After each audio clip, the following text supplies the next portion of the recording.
Sa mga magulang dyan, nakabili na po ba kayo ng mga gagamitin ng inyong mga anak sa pasukan?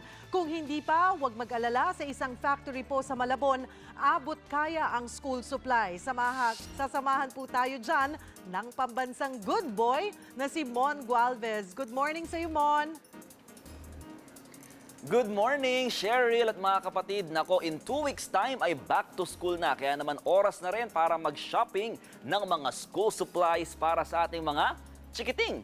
At kung medyo gipit kayo sa budget, nako, don't worry dahil nakahanap ang Mobile 5 dito sa Malabon ng mga factory and warehouses na talaga naman nag-offer ng 40 to 60% discount mula sa mga pamilihan sa labas, no? At dito nga yan sa Paper City o Globe Paper Mills sa Malabon kung saan nag-offer sila ng mga murang school supplies dahil talagang pagawaan ito ng mga papel. At syempre, nag-offer na rin sila ngayon ng iba't ibang mga items or school supplies na talagang ini-import pa nila.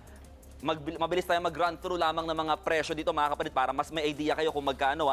Ang kanilang mga pad paper, naglalaro lamang yan ng mga 2 pesos and 30 centavos hanggang 12 pesos and 50. Syempre, depende sa size, no? Kung 1 whole sheet o kaya 1/4 or 1/2.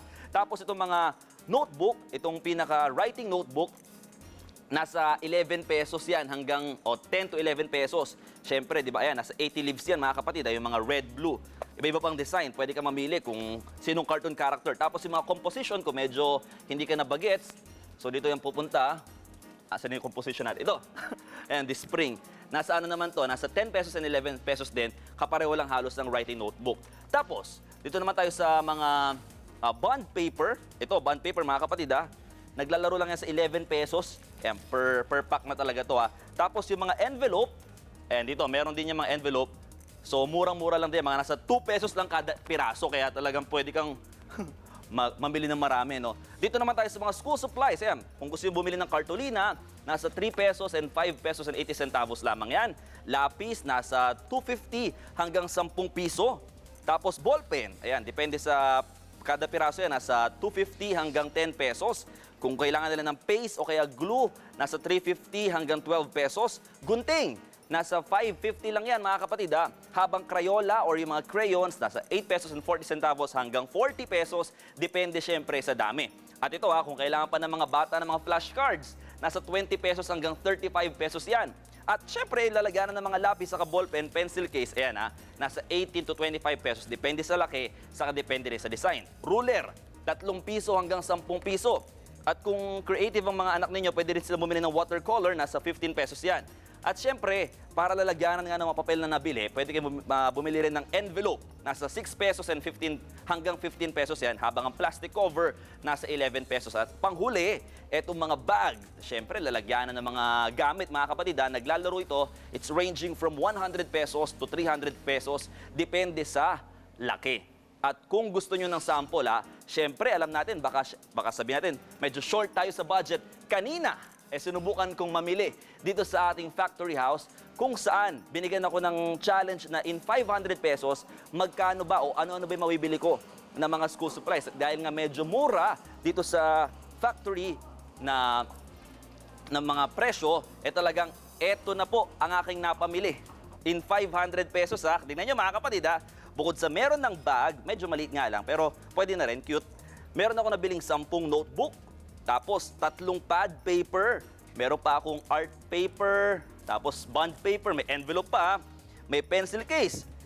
Isang buong plastic ay pencil. May Crayola, 24 pieces, may glue, may plastic cover, may 3 ballpen, iba-iba pa kulay, pambura, pantasa, gunting. At meron pa akong bonus na nabili na colored pens para pang design ng mga bata. Kita nyo? In 500 pesos, halos kumpleto na yung isang set ng mga school supplies para sa mga chikiting. Good morning, mga kapatid. Nandito pa nga rin tayo sa Paper City sa Malabon kung saan nag-offer sila ng mga mas murang school supplies dahil syempre factory price pero hindi na sa-sacrifice yung quality ng produkto. At ngayon, mamimigay tayo ng mga school supplies bilang pasasalamat daw ng kumpanya sa mga tumatangkilik din sa kanilang mga produkto. At ito itong laman ng isang set ng school supplies, mga kapatid, para may idea lamang kayo. Meron niyang coloring drawing pad, tapos meron ding art paper, tapos may 2 notebook sa loob. Tapos ayan, may gunting, lapis, paste, pambura, pantasa, at Crayola. At syempre, hindi mawawala ang kanilang mga papel. Dahil syempre, dito nga, paggawaan talaga itong papel. At alam nyo, konting trivia lang, mga kapatid, mabilis sa trivia. Ang paggawa pala ng papel, yun talagang mabusisi pala ito mga kapatid dahil bukod sa ilalagay sa makina yung pinaka-rolyo ng papel, ayan, yan na yung makina mismo yung maghahati-hati nung at saka lalagyan din ng guhit yung papel, no? Tapos, ayan, puputulin yan ayon sa sukat kung 1/2, 1/4 o pad sheet talaga.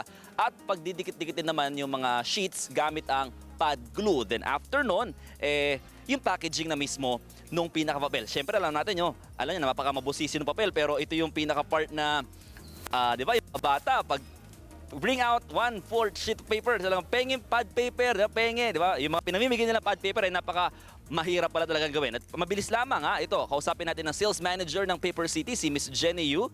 Hi ma'am. Ma'am, ito question ng mga nanay, no? Tumaas ba yung presyo talaga ng mga school supplies natin this time? Actually, no po. For actually 5 years na po kaming ganun po yung presyo namin. So, until now, ganun pa rin po.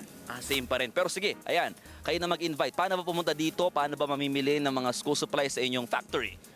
Open po kami from Monday to Saturday, 8 to 5 p.m.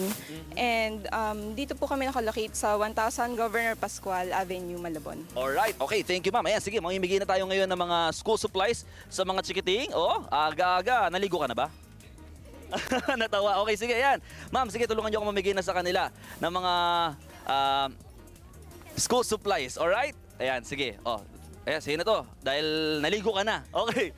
Ayan ha. So, mga sana ay habang maaga, mag-budget na tayo ng mga pamimili natin ng mga school supplies para sa mga ating anak at mga pamangkin. Okay? Alright, back to studio. Happy weekend, mga kapatid. Anong grade mo na? Thank you, Mon. Be sure to come back. Use 5 everywhere. Copyright 2016.